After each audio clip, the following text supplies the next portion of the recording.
Cette fois, c'est la fin, on se retrouve pour une nouvelle vidéo Lego Review aujourd'hui avec Fiored, donc du robot de Baxter Stockman de la première donc vague de Lego Tortue Ninja. C'est le 79-105 et bon, on va faire le tour aujourd'hui de ce petit set et on va commencer par les figurines.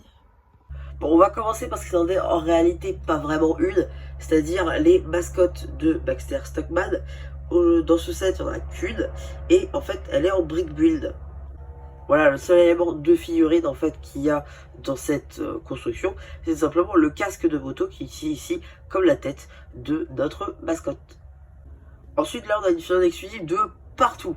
Les jambes, le torse, la tête et les cheveux. Pour le coup, c'est une exclusivité tout plein. Les cheveux sont imprimés à la perfection. La tête, c'est une nouveauté. Elle n'est plus réapparue derrière. Le torse, pareil. Désolé pour le bruit. Ici, les jambes imprimées à la perfection. Peut-être aujourd'hui, si elle était ressortie, on aurait peut-être eu des jambes en dual molded. Là, du coup, vous voyez l'arrière de la figurine d'April. Pour le coup, vous voyez que ce n'est pas des jambes en dual molded. Néanmoins, ça en fait une figurine très, très, très belle. Et ici, vous avez la seconde expression faciale. Ensuite, ici, vous avez la figurine de Raphaël, qui a pour le coup des sailles en termes d'accessoires argentés. La carapace est la même que pour toutes les tortues hors film. La tête, à voir si elle est exclusive. Pour moi, elle ne l'est pas. Mais voilà. Et le torse et les jambes, pour le coup, ce n'est pas une nouveauté. Là, vous avez l'arrière des figurines des tortues. Pour le coup, c'est assez pas mal. Là, vous avez la figurine de Donatello. Pour le coup, je pense que la tête n'est pas exclusive, mais je ne vais pas me prononcer là-dessus. Le torse et les jambes ne sont pas exclus. Pour l'arme utilisée, on est sur un beau avec l'âme ouverte. Pour le coup, ça va, c'est pas dégueu. La barre a un trou, par contre, je sais pas pourquoi. Aujourd'hui, ces barres de cette taille-là n'ont pas de trou. C'est peut-être un ancien moule. Et là, vous avez l'arrière de la figurine de Donatello. Enfin, dernière figurine ici de Baxter Stockman, qui est pour le coup une figurine exclusive sur les deux, l'autre étant April. Ici, Baxter Stockman arbore une tête exclusive, un casque comme ça qui n'est plus jamais réapparu dans cette couleur-là. Une armure argentée qu'on retrouve notamment sur les armures de pierre dans Ninjago. Un torse exclusif qui reprend un peu les couleurs des Krang et des jambes sans imprimer en Earth Blue. Ici, vous avez l'arrière de la figurine de Baxter Stockman. Ici, vous avez la seconde expression faciale. Maintenant qu'on a fini avec ces superbes figurines, on va pouvoir attaquer les petits véhicules des tortues. On va commencer par cette espèce de karting volant. Je sais pas trop comment appeler ça honnêtement, un planeur peut-être, un planeur à roues. Donc du coup, on a des systèmes de lance-missiles, ici l'hélice pour voler.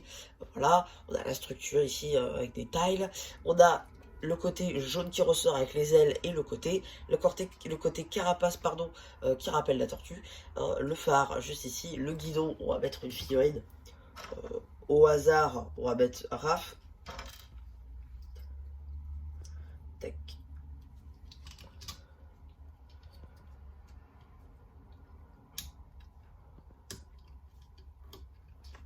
Je compresse sûrement cette partie au montage, je pense. C'est toujours galère de mettre un personnage sur les guidons. C'est galère.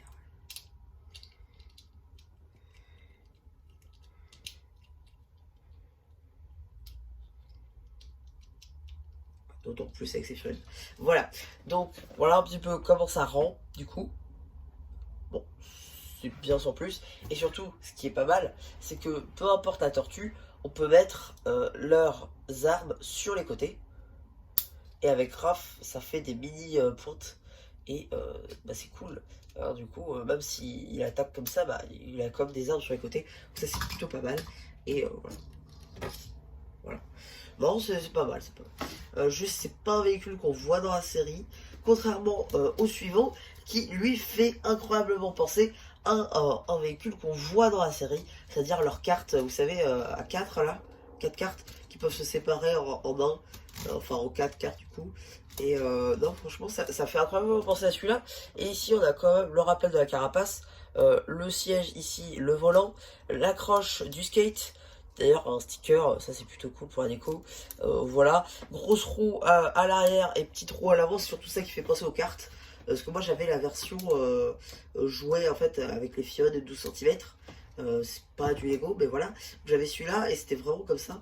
Donc c'est pour ça que ça me fait penser à celui-ci. Voilà. Maintenant, on va pouvoir stacker au robot de Baxter. On va vite fait en faire le tour. Déjà, je vais retirer ça vite fait.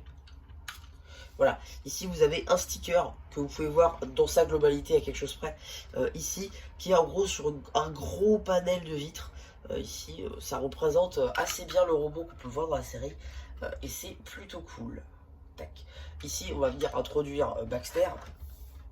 Je vais tout de suite vous montrer ça. Tac. Là, on met ça juste ici.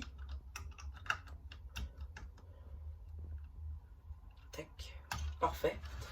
Et on peut le voir bouger les manettes pardon, pour donc bouger le robot. Voilà. Alors, on a plusieurs systèmes ici dans ce robot. Déjà, on a des lance-missiles de lumière ici sur le haut du robot. Des patounes qui sont extrêmement robustes pour le coup. On est sur vraiment du très très robuste. Voilà, je veux dire, même en le mettant comme ça, il tombe pas. Enfin, si, mais. Enfin bref, elles sont extrêmement robustes, elles sont très grandes pour le coup, contrairement aux robots que Lego fait aujourd'hui. Vous voyez, je veux dire, il y a quand même quelque chose. Voilà, là je prends celui de l'équipe robot de Lloyd dans Dragon Rising, mais voilà, il y a plein de petits robots qui n'ont pas de pieds comme ça, donc ça c'est un bon point. Ensuite, ce qui va nous intéresser, et les fonctionnalités surtout, déjà on peut ouvrir la trappe, vous l'aurez vu, mais surtout, ça va être sur les mains. Puisque oui, vous l'aurez vu, on a ici des petites boules vertes. Voilà. Donc, on a juste à faire ça. Voilà. Bon, ça part pas très très loin, hein, tant que ça vole pas haut, c'est bien. Non, pour être honnête, je pense qu'on peut le faire partir plus loin. Non, ok. Bon, c'est déjà pas mal comme fonctionnalité. Au pire, on a qu'à mimer le truc. Et surtout, ce qui est pas mal, c'est qu'on a cette coupelle ici, bleu transparente avec des trucs d'électricité. Ça, c'est un bon point, une pièce imprimée pour le coup, dans ce set. Parce que les autres détails de ce robot, sinon c'est des stickers. Voilà. Ensuite, ici, nous avons une dernière fonctionnalité qui va venir être la suivante. Voilà, c'est pour tirer la pince et la remettre. Et en gros, ça tire grâce à la corde plus le tenon qu'on a mis ici. Et voilà. Franchement, ça marche super bien. Ça l'envoie assez loin. Non, franchement, ça marche super bien. Pour le coup, c'est un très bon set. Surtout du côté des figurines, vous l'aurez vu. Le set en lui-même peut être utile pour refaire les scènes de cet épisode-là. Néanmoins, c'est pas sur le set qu'il va falloir jouer, c'est plutôt sur les figurines. Je vous l'ai dit, mais au moins Baxter Stockman et April sont exclus. J'avoue, j'ai pas trop regardé pour les tortues. Mais je pense que ça doit pas être trop exclu non plus. Enfin bref, voilà un petit peu pour mon tour de ce set. J'espère qu'il vous aura plu, malgré le fait qu'il soit quand même assez vieux. Il a 10 ans. Mais bon, voilà. Je voulais quand même vous faire cette review parce que je vous avais toujours pas fait de review Tortue Ninja, malgré que ce soit la série Grande Enfance. Mais bon. Pardon. Il ne reste plus qu'à vous dire, c'était cela pub qui vous dit, bah il était pas bien ce qu'on avait pensé devant le post communautaire.